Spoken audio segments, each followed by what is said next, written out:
You will never retire. Here's why. Ever been told the classic success story? Work hard at school, land a good job, save diligently, and one day you'll just chill and enjoy retirement. That's the dream, but let's face it, it's not always how things pan out. There are plenty of folks with decent jobs and solid savings habits who still find themselves working past retirement age.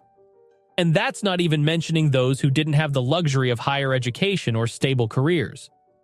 Think about this. Less than a third of American workers are actually on the path to a worry-free retirement. It's a bit shocking, isn't it? And that's not even counting the mess the COVID-19 pandemic has made. This global crisis hasn't just been about health. It's deepened the divide between two groups. On one side, you've got the younger folks, many just starting out or in the early stages of their careers, often struggling with debts and unstable job markets. Then, on the other hand, there's the older crowd, who've had years to build up their savings and assets. The pandemic's impact isn't just about health scares or lockdown blues. It's reshaped the economic landscape, often hitting the younger generation harder. They're facing job losses, salary cuts, or at best, stagnant wages while coping with rising living costs. And let's not forget that many were already juggling student loans or credit card debts. In contrast, those closer to retirement or already there generally had a financial cushion, savings, investments, and homes that they own. Sure, they face challenges too, but their financial hit isn't as brutal. This split is more than just an age gap. It's a growing economic chasm. The younger workers already on shaky ground have seen their chances of a comfortable retirement slip even further away. It's like the pandemic has hit the fast-forward button on financial struggles that were already simmering under the surface. Okay, so you're doing all the right things.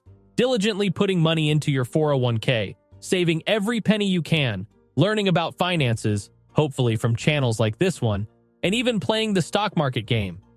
Sounds like you've got it all figured out, right? Well, not so fast. The financial landscape we're navigating is a bit like a stormy sea, full of unexpected twists and turns. First off, let's talk housing. The dream of owning a home? It's like a mountain that's getting steeper to climb. Prices are soaring to the sky, making it tough even for those with decent salaries to get their foot in the property door. This isn't just about being able to brag about owning a home, it's about the long-term financial security that comes with it. Then there's the stock market. Oh boy, what a roller coaster that can be. It's like riding a wild horse. One day you're up and the next, who knows?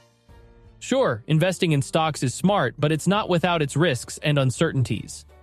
And let's not forget the bigger picture, the overall economy. We're all sort of riding this huge wave of growth that we've gotten used to.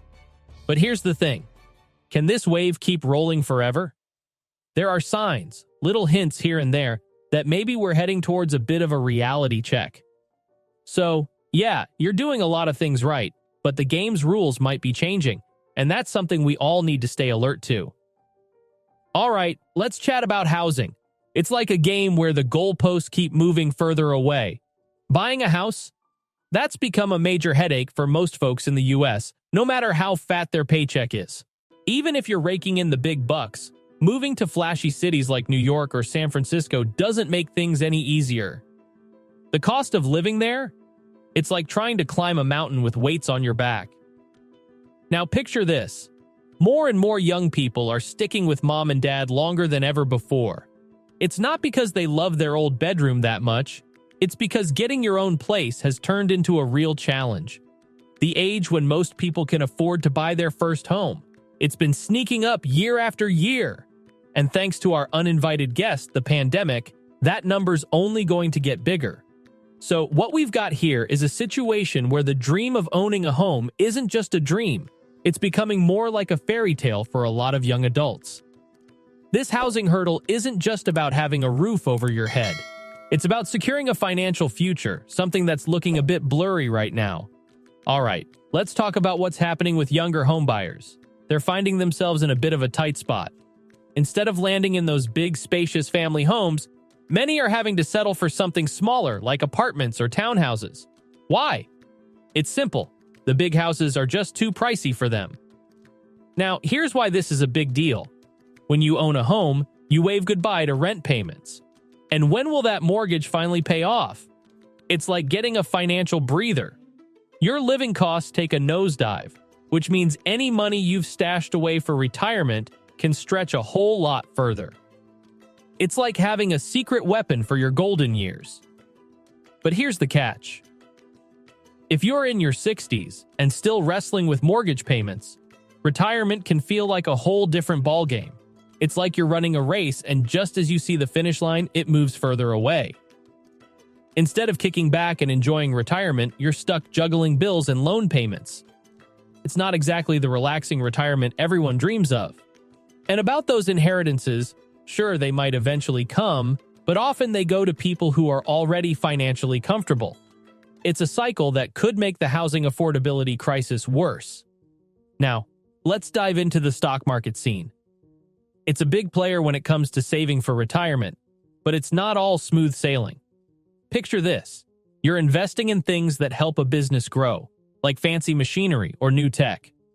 This is great because it means businesses can do more with less, helping fund folks' retirements. But here's the twist. Every time you come up with a new innovation, finding the next big thing gets tougher and costs more dough. It's like you're climbing a mountain, and each step up gets steeper.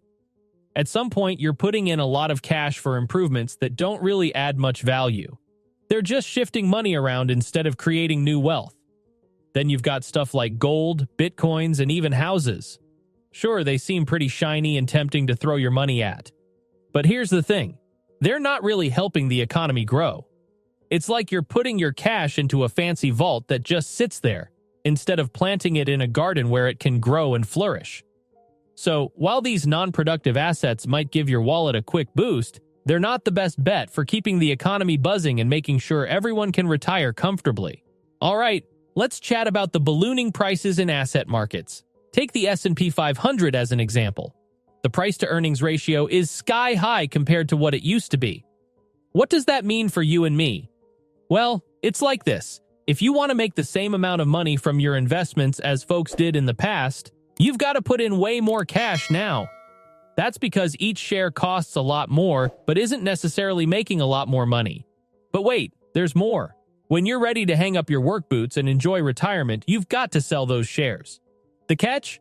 You're hoping there's someone out there willing to buy your pricey shares. It's a bit like trying to sell a super expensive lemonade in a neighborhood where everyone's used to paying pocket change.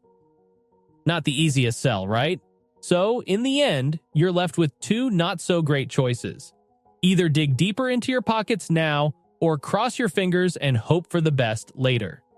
It's a bit of a pickle, especially if you're counting on these investments for your golden years. Economist Robert J. Gordon's research throws another curveball. He suggests that the past 200 years of rapid innovation and growth were an exception, not a norm we can count on forever. He talks about 6 headwinds slowing down future economic growth: loss of demographic dividends, declining educational returns, rising inequality, environmental challenges, and the burden of debt. The likely solution? Pushing retirement ages further. So if this all feels a bit gloomy and you're still holding out for that overnight fortune, I might need to work harder at bringing you back to reality. In the meantime, get clued up on what to do if you do strike it rich by checking out our video on managing sudden wealth. And remember, always keep learning how money works by liking and subscribing.